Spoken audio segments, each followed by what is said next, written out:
We're together in person. We're really hoping the tech works because this is an expensive laptop to not have working. I bought a new computer. And we match. I'm just noticing this now. It's not hard to wear black. Whatever. Right? Okay. We're hoping that the in-person experience is a lot better for everyone involved. So Praying, in fact. Let's get into it. Decaf coffee. So I wanted to talk about this because it was an article that came up on my feed April 5th. It was published. Is decaf coffee safe to drink? Experts weigh in on claims by health advocacy groups. So a question for you, Dr. Ashley. Oh, God. When you were pregnant, Yep. Were you told to drink decaf coffee? No. Okay. I was told to stay under, to limit as much as I could, but to make sure I stayed under 200 milligrams of caffeine. What does 200 milligrams objectively look like? That's tricky. So I know this, but I know for a fact my patients don't because I talk about this all the time. Yep. So because I am a coffee snob, I primarily drink espresso in general, but I have an espresso unit because I got it over COVID because I figured since I was unemployed, I shouldn't pay $5 a coffee every day. Yeah, I mean. So I was like, this is an investment. So the good thing about an espresso is you can look up per pod how much caffeine's exactly in it, right? Yeah, so I could tell you exactly how much caffeine I drink. Didn't know that. So the espresso pods that I drink are 75 milligrams of caffeine per pod. Okay. Right? Okay. I cap myself at 2 to 3, so maximally I'm ever having 225 milligrams of caffeine. Okay. Yeah. It's not that bad, actually. Now, I believe like a 6 ounce cup, like a mug of coffee is like over 200 though. And people don't appreciate brewed coffee. Yeah. It's like a lot. So I think the last time I checked, Tim Hortons regular medium coffee, like just brewed, not dark roast. Okay. Was about the thing is the sizing has changed. So I think, because remember regulars used to be, for those that aren't seeing us on video, the regulars used to be the little squatty dudes. And then they upgraded their size. So I would challenge that. I bet you that's not correct anymore. Is medium bigger now? Medium's bigger now. And now the original medium used to be a small. Oh. Yeah, this was like years ago. No. The original small used to be... Wait. So if someone orders a small now, it used to be a medium. Yes. And the medium now used to be a large. Yes. Because this morning, you know what? I don't really get Tim Hortons coffee that often anymore because I usually have a coffee at home. Unless I'm working early or I feel like it, I might stop for a coffee. This morning, I went and got a coffee from Tim Hortons, and I grabbed the coffee, and I thought to myself, is this bigger? It's fine. You're just 15 years behind, give or take, but it's fine. Oh, wait, 15 years. Honestly, they probably changed this back when I was in my undergrad. It's been a long time. Oh. You don't think they've increased it since? Because I felt like... No, I think there was a one-time increase. I'm very up on my coffee knowledge. I call shenanigans. Okay, so maybe I was just hallucinating. I don't know what's happened, but I thought today when I had my medium coffee and I was like, this feels like a lot of coffee. Yeah, it is. So, what I explain to patients is if you go get a medium coffee from Tim Hortons or a grande from Starbucks, that is in fact not 6 ounces of coffee. So most people I know, when we actually calculate, I'm like, okay, you're hammering 700 milligrams of caffeine a day, right? Yeah. So easily. It's really easy to go over. And then of course we have the nuance of are you a soda drinker type thing? Oh yes. Do you pound energy drinks? Whatever else, pre-workout. Yeah. A lot of people I work with drink pre-workout drinks, and they generally don't have under 200 milligrams of caffeine in that alone. Even chocolate has caffeine. 100%. So if we're drinking a huge latte, we're having chocolate, we're having a pre-workout. Now, in the context of pregnancy, we're usually not having pre-workout. Hopefully, probably not. I didn't. Yeah. I didn't. So in the fertility pregnancy world, the rule is one and done. So typically, they say under 200 milligrams. I would argue a Starbucks grande. It is more. It's over. Yeah. But I don't think that when I really broke down the research for pregnancy and fertility, we found that people who drank a crap ton of caffeine also had other characteristics. Correct. There's other things going on. Right. These people were more likely to smoke, and other things. So what they found, actually, interestingly enough, they found more of a connection between pop drinkers, people that drink Coke, right, being more of a link than the caffeine itself from the coffee. That makes sense. Because we have the sugar, right? Anyway, so a lot of people in pregnancy opt for decaf, especially if they want a second. Sometimes, like, I genuinely enjoy the taste of coffee. Sometimes I just want a coffee. And so sometimes you'll go if you want like a second or third, you might go with decaf. So I learned this in pregnancy. And the reason why I learned this, because I chose a decaf sometime, or I would do half decaf. But what I learned is that they actually use a chemical to take away the caffeine to make decaf Which coffee. Makes sense. We should have all maybe wondered why it's decaf. Yeah. Like, why? The chemical is called methylene chloride. It's a colorless liquid that's used in certain industrial processes, including paint stripping, pharmaceutical manufacturing, paint remover manufacturing, and metal cleaning and degreasing. This sounds great to drink. Right? In pregnancy, specifically. Right. Specifically. Methylene chloride has long known to be a carcinogen, designated as such by the National Institutes of Health National Toxicology Program and the Environmental Protection Agency and the World Health Organization, said Dr. Maria Doa, Senior Director of Chemical Policy for the Environmental Defense Fund. She is one of 5 groups and individuals behind 2 food and color additive petitions sent to the FDA in November. So essentially they're saying that in addition to being a carcinogenic, methylene chloride can cause other health harms such as liver toxicity and at higher exposures, neurological effects, and in some cases, death. Just death. Period. Death. What? These risks are in the context of external acute exposure to high levels or ingestion of the chemical on its own. So what they're saying is that they're seeking to ban it in the decaffeination process because although it's not at high levels, it doesn't sound like a good idea. It's consistent. Right. So I didn't know this information specifically about methylene chloride. I did know that there was chemicals in it. So when I was pregnant, I did some deep diving, and specifically Starbucks uses this chemical to make their decaf, but Tim Hortons uses a Swiss water decaffeination process. Didn't know that was so they use water instead.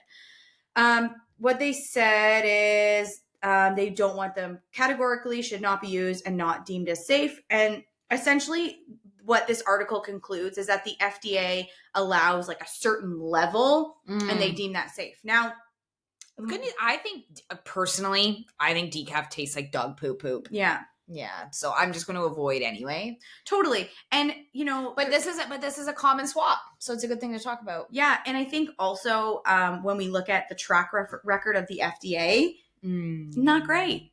Not great. In fact, I actually brought up an article specifically about how the FDA knew that toxic forever chemicals were dangerous, but they continued to allow their use. Now, this article is a really long article. You can find it if you're interested on the Environmental Working Group. We're happy to link that. But essentially, they look back at the 1960s. If you don't know what forever chemicals are, those are like endocrine disrupting chemicals, things that disrupt our hormones and have links to infertility, cancer, endometriosis, etc. Lots and lots of research coming out now about like obesogen. So reasons why people can't lose weight. Sometimes we're coming down to, oh, wow, they actually have all of these chemicals stored in their bloodstream and in their fat tissue, and it's not allowing them to lose weight. That's crazy. But essentially, what this article is going through is just studies showing that specifically PFAS or PFAS type chemicals were shown to pose health risks under a range of circumstances, but the FDA continued to approve expanded uses of the chemicals in addition to new types of PFAS. So we should maybe define what a PFAS is. Sure. It's like a poly something. Or what it can be found in. I don't know that we need to. Sure, yeah. You know. It's components it's used in plastics. It's used in, a lot of times, PFAS specifically is mostly plastic stuff. Right. So especially if we look at like food storage containers, things in food production, like Ziploc bag type all stuff. All the things that A. Barker uses. And that's the thing, right? Like all PFAS is found in lots of stuff. And honestly, you could go years and years. But my point to bringing this up is that, okay, the FDA, but they do have a track record of saying certain things are safe, that now we come out in 2024 and we learn that there are significant links to cancer and infertility and things like that. In addition to that, it's really interesting because when we look at different chemicals like parabens and BPA and things like that, we actually know that not only are these harmful, but they're really hard to get rid of. So it's kind of once they're there, they're there. Right. So this is my concern with, decaf coffee, potentially with this chemical. It's been around for how long? Right. And now we're essentially saying like, oh, it's, And unable to get rid of it. and unable to get rid of it potentially. I don't know if the detox processes are the same, but speaking of being able to detox, I wanted to also talk about an article about the health of the father translating to the health of the offspring. I think we both have a lot of opinions on this, so Yeah. this is interesting. So this specifically was published April 17th, 2024. And a mice study suggests a father's diet may shape the anxiety of his sons and the metabolic health of his daughters before they are even conceived. I don't know why the world seems unaware of this or surprised, given if you understand how conception works and the sharing of genes. I don't know why we've been acting as a society that like guys just get off scot-free and their health doesn't matter. But truly to this day, this is a conversation I have with patients. I know you and I have talked about this. We're primarily dealing with the women that are like, I'm doing this, I'm doing that. And we'll be like, okay, and let's talk about the health of your partner for a second or their medical history, because there's certain things that affect sperm quality, sperm count. And they're basically like, oh, they just do whatever. They eat like dog shit and they just don't exercise, or they have these conditions that are like uncontrolled, unmedicated. And we're like, okay, but like they're a big part of the equation. 50%. 50% in fact. But we can label it. And literally it's almost like a negotiation process a lot of the time. It's like, well, can he have one vegetable? Like, right. And you're like, you can do whatever he wants, but this is not going to fix this collective problem. And I think this comes down to like, I'll give my personal example. When I wanted to have a baby, I was like, all right, I was already like in health, but I was like, okay, now You were probably super annoying when you were like ready to conceive. You were like, okay, you can't do this for 3 months and you're going on a detox protocol. Diet. But for real though, and you know what my husband said? Yeah. Okay, sounds good. For our children. Literally. For the health of our children. And for 3 months of your life, right? Like at the end of the day, 3 months is like the gold standard for egg quality, sperm quality. And the woman has to carry the baby for an additional 9. Mm-hmm. It's actually 10 if we really if you really break it down. But that's fine. But the woman essentially does all of that. So I'm like, this is the least they could do. It's literally the least they could do. Literal least. And doesn't this bring up more widespread conversations about the role of the male in parenting? I will keep this very brief, given the context of my life. But what I will say briefly is I had a very different experience than you. Okay. Period. We'll leave it there. And we'll leave that there. And I think that this is a big conversation I have with patients all the time. Huge. We're sitting there and they're like, yeah, we don't want to push him. I'm like, what? I kind of want to push him. Off a goddamn cliff, in fact. Off a cliff. If you cannot eat vegetables as an adult human male, I don't know how to help you. I don't have time for you. And I have these negotiations as well when in the context of trying to shift some lifestyle habits and again, mostly women, because that's who I work with, trying to start exercise and us having a conversation of where can we piece this in the day? And we sit down, we talk about it, and they're always like, well, I have to go get the kids, get them home. I have to get their snack, or I have to prepare dinner. Then I have to unload the dishwasher. I have to get them ready for bed. And I'm like, why? Do you live alone? Are you also a single parent? Because if so... it's a different conversation, but I'm like, where he at? Like, can he do the dinner or the dishes or the bedtime bath? And can you have 20 minutes to dedicate towards movement and pushing your health goals forward? Why? Tell me right now. Sometimes we take that on ourselves. Sometimes it's an excuse. Right. And sometimes it's like, I've never even asked. We've never had that. And then I'm like, okay, this is a great conversation starter, right? You going to the table and saying, I really need this time for XYZ. How can we make this work? That's totally different because a lot of us do take this on. I'm guilty of that as well. Yeah. But if it's the other conversation, totally, then we're pushing you off a cliff. Totally. And to bring that piece up in addition, just to stop the excuses and implement lifestyle interventions to help ourselves, because that's a huge part of fertility. Dr. Ashley brought up to me that she's like, how would you feel about if I did a running program? Like, is that something that you would like to join? Right. And the first thing I said is no, I would hate to do that. I would hate to do that.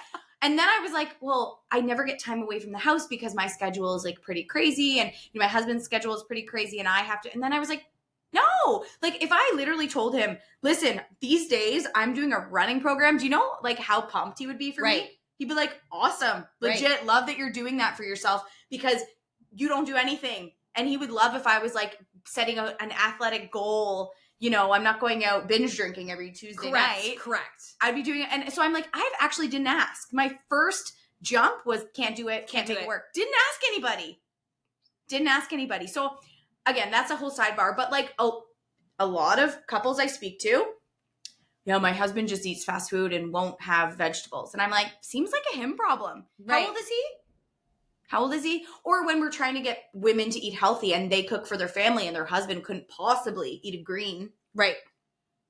The health of the sperm dictates. Now, I want to specifically. Sounds like he's going to be hungry. Literally. He can make his own meal. Is he capable? Right. Question mark. You know what? I'm really proud because, a small tangent while you look something up, like I'm really getting bigger and bigger into having kids be a part of the process. Mm-hmm. And to be honest, my 5-year-old can actually prepare a fair bit. Yeah. I think it's great. He's mastering the cracking of the egg. So we are almost at scrambled egg category. He has his own utensils. We can pretty much fully put together a salad. Yep. So you know what? If my 5-year-old can do it, I can think of a few others that could probably manage. Totally. This study they found that a mouse father's diet can have an impact not only on his own reproductive health, but that of his offspring. Over or underfeeding male mice can affect their offspring's metabolism and behavior, as well as their risk of cancer. What is less understood is whether there are diverse types of health impacts on the health of offspring, depending on the type and composition of the diet of the male mice before conception. So I thought that was really cool. They looked at the mice and then the behavior and physiology of the resulting pups. And they found that mice that Are those mice babies? Are they pups? Yes. No way. Isn't that cute? That's so cute. Do continue. Mice that were fed a high-fat diet were more likely to have daughters with higher levels of body fat and markers of metabolic disease. When we talk about high-fat diets in the research, we're often referring to like high saturated fat, high processed food. We're not talking like someone who ate avocado all the time. Yeah, that isn't it. That's not what it is. So they show that the type of diet eaten before conception can program specific characteristics of the next generation. Oftentimes we talk about things running in our family, and the most interesting and I think empowering thing that we can understand and learn is that we may have a set of genes, and those genes can be turned on and turned off at any given time. However, we have the control to turn those genes on and off. We have so much control to turn those genes on and off. And more control than we don't, yes, in fact. Yes. And I go back to the one study that I read so long ago when I was more in depth in the fertility world. And it was basically looking at surrogates. And they found that, mom and dad obviously contributed the embryo and the surrogate carried the baby. And they found that the surrogate's microbiome had the capacity to turn on and off genes that mom and dad had provided. Right. So therefore, the microbiome health of that surrogate was actually of utmost importance. Right. You can give all of the good genes, but if they are turned off. Right. So if you look at that in context of like, that was the environment. Right. Right. Exactly. So I thought that was a really cool topic. Me too. In addition to that, while I was doing some deep diving, I actually came across another article. This was actually more recent, but this was on CTV News. What a urologist wants you to know about male infertility. And essentially the article, published April 24th, 2024, was actually saying the attention is often focused on the woman. That is not always the case. Several times a month, men come into my office to ask, could I really be the problem? So I just think we need to shed light on this. Yes, you could. Because April 2024, we're still wondering if the woman is the sole problem in the fertility case. And do you want to know, I have multiple patients where it's not, in fact. It is the male. And in fact, it's actually interesting because a lot of these women, the male might be the issue, but they're the ones coming to the appointment with you. Yeah. Interesting. Question mark. And it's interesting also because I think this, we had a thumbs up. I didn't mean to do that. Anyways. How did you do that? I don't know. Can't tell you Okay. how.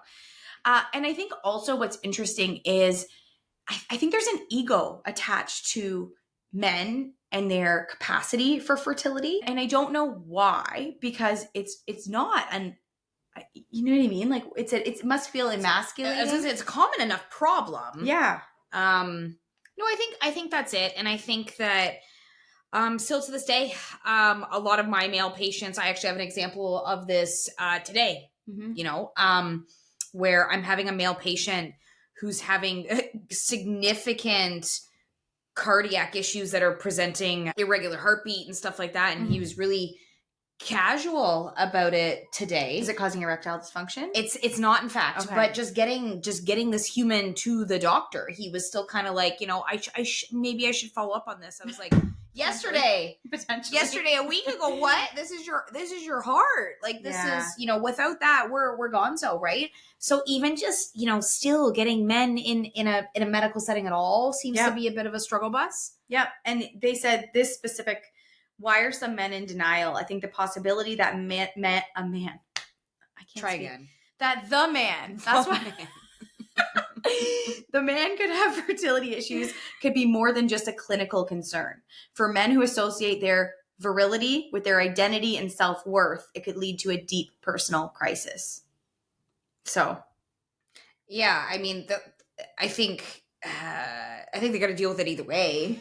Like, whether it's a personal crisis. I'm sorry for your personal crisis, genuinely, but you can't just ostrich your head into the ground. Like we still have to address the personal crisis. Totally. And I think the problem is not the men who are seeking help and Correct. might have mental concerns that come along with that fertility For sure. journey, but it's what I see more often is the woman coming in being like, help. It's more the avoidance on the male's end. Yeah. The avoidance, the not pretending it's, not their problem, continuing to drink and smoke. And the concern is always people come see me and they're like, but drug addicts get pregnant. And it's like totally, is that our bar? Is that a standard? Yeah. Let's pick something else. And unfortunately, those are not a lot of the time healthy babies or healthy pregnancies So I know it can be frustrating, but I just thought that was an interesting topic to discuss. Yeah. Another topic, I guess we're on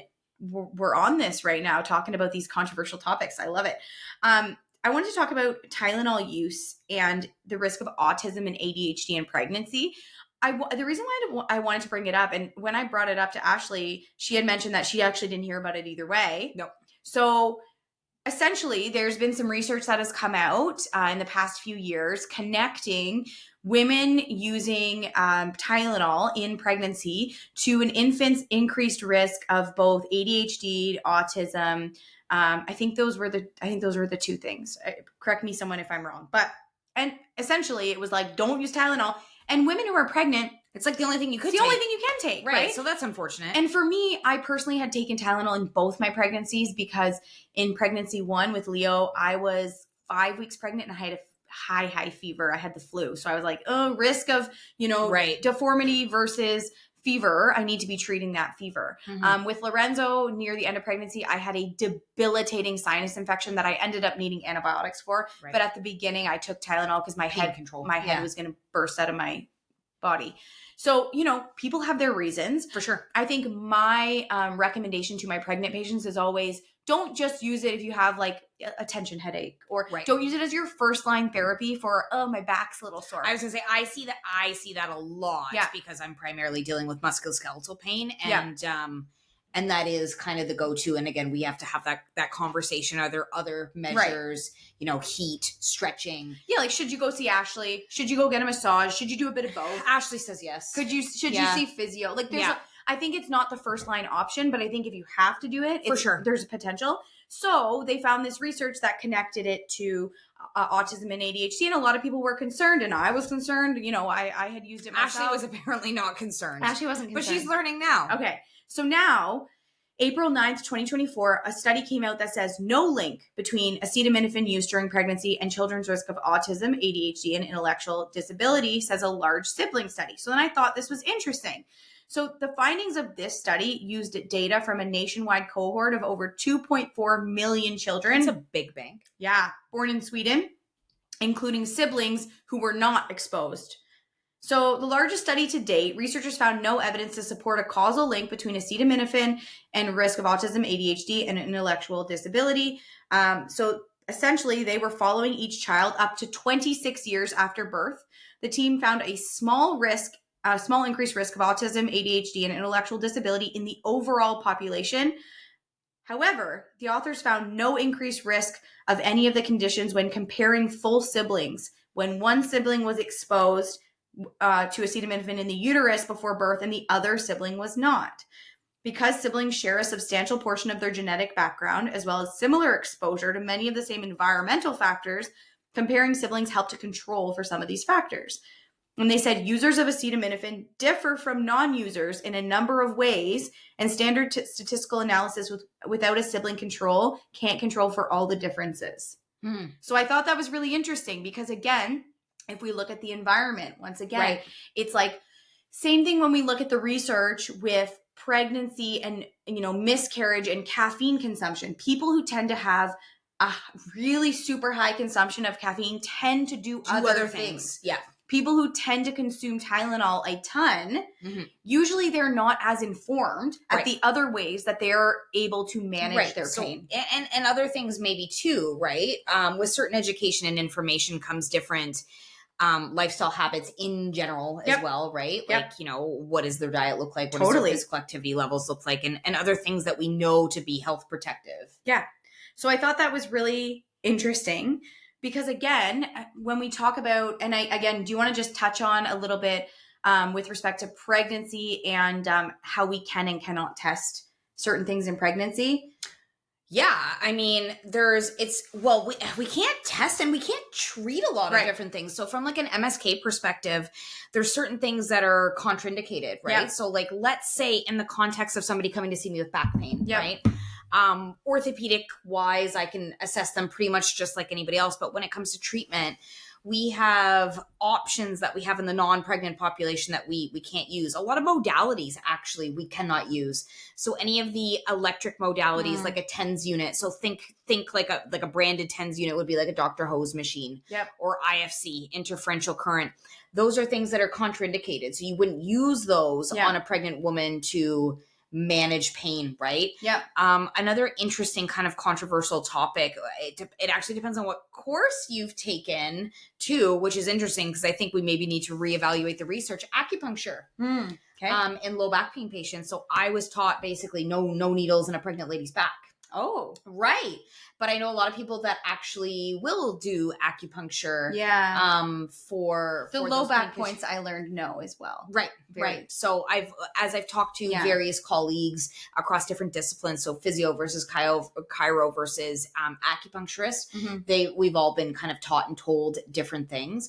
But obviously there's so there's a lot of things that we're limited in terms of delivering treatment-wise. And then when we're looking at data and we're saying this is linked to this in pregnancy, we can never do a randomized controlled study. Well, because it's not ethical, right? So in the context of if we're setting up a study, right, we can't deliver something to a pregnant human that we suspect that there's a chance could be harmful to mom or baby, right? It's just not ethical. Yeah. At the same point in time, we cannot withhold an intervention that we suspect is going to be beneficial to mom or baby in the same way, right? Again, it's just not ethical. If we know or we really strongly suspect that something's going to be good, we have to provide that level of care. And for that reason, the bank of data we have when making recommendations for pretty much any healthcare measure is next to nothing, right? Mostly we have observational studies. So that in that context, that's when we know a group of individuals have done or not done a thing. And we follow them sequentially over the course of their pregnancy, postpartum, years after the fact, if we have enough data, and we look to see what happens, right? But again, like we've talked about today, that's tricky. Because people that tend to choose to do a behavior or not Mhm. tend to have other tendencies that can affect that data, Yeah. right? So like we said, maybe there's an actual correlation of people that hammer a bajillion Tim Hortons coffees with the likelihood of smoking. Yep. Well, was it the bajillion Tim Hortons coffee or was Yeah. it the chain smoking? Yep. One would debate probably both health behaviors could be implicated in the outcomes, right? Or was it that they had their coffee with a bunch of cream and sugar and they also didn't exercise? Right. Who knows? Who knows? Right? Question mark. We don't. We don't know. And so that's why, you might be asking yourself, well, I saw the research about pregnancy and Tylenol and autism. Why are they coming back on it now? And this is exactly why. Yeah. Because we don't know.